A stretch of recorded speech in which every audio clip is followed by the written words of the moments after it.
Aunque la palabra en sí no aparece en la Biblia, el concepto que representa la palabra Trinidad ciertamente sí lo hace.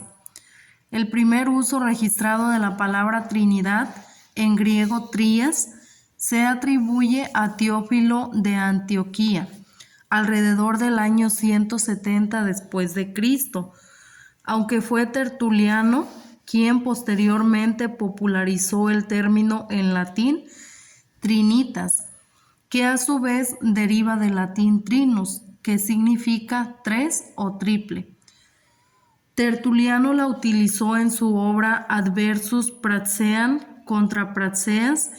En este libro, Tertuliano defendió la doctrina de la Trinidad contra los herejes que negaban la divinidad de Jesús y del Espíritu Santo. La palabra Trinidad se convirtió en un término común en la teología cristiana en el siglo IV después de Cristo, cuando se celebró el Concilio de Nicea, 325 años después de Cristo, y el Concilio de Constantinopla, 381 años después de Cristo, que definieron la doctrina de la Trinidad como una de las verdades fundamentales de la fe cristiana.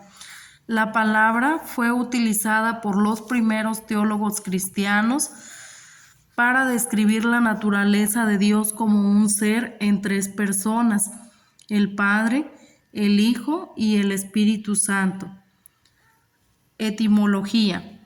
La palabra Trinidad se compone de dos partes, tri, que significa tres o triple, nidad, que es un sufijo que indica una cualidad o estado.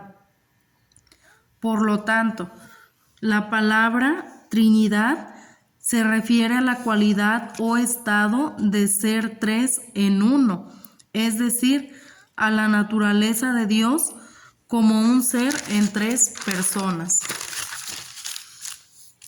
La Biblia nos enseña que hay un solo Dios en Deuteronomio 6:4.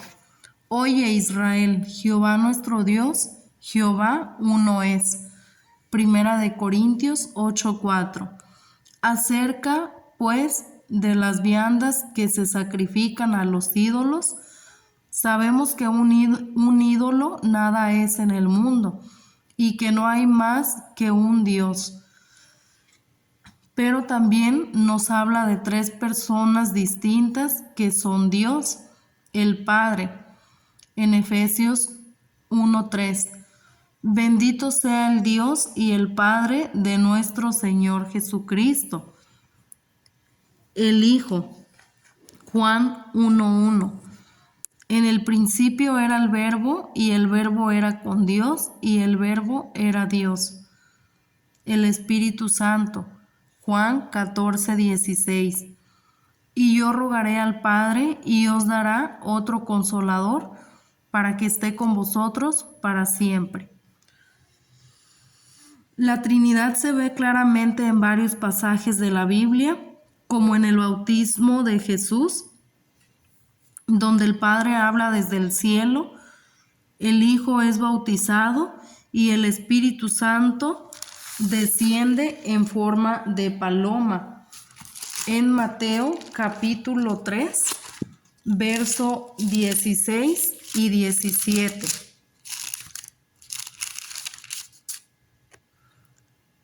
Y Jesús, después que fue bautizado, subió luego del agua, y he aquí los cielos le fueron abiertos, y vio al Espíritu de Dios que descendía como paloma, y venía sobre él. Y hubo una voz de los cielos que decía: Este es mi Hijo amado, en quien tengo complacencia. También se ve en la Gran Comisión, donde Jesús dice: Por tanto, id y haced discípulos a todas las naciones, bautizándolos en el nombre del Padre, y del Hijo, y del Espíritu Santo.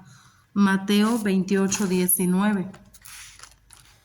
El primer pasaje bíblico que hace referencia a la Trinidad se encuentra en Génesis 1:26, donde se dice: Entonces dijo Dios, hagamos al hombre a nuestra imagen, conforme a nuestra semejanza.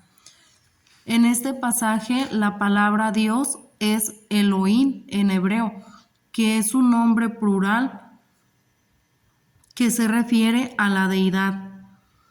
La forma verbal hagamos, naaset en hebreo, es también plural, lo que sugiere que hay más de una persona involucrada en la creación del hombre. Génesis 1:26 es un pasaje importante que nos muestra la pluralidad de la deidad y nos prepara para la revelación más completa de la Trinidad en el Nuevo Testamento. La Trinidad no es un concepto fácil de entender y es importante recordar que es un misterio que no podemos comprender completamente.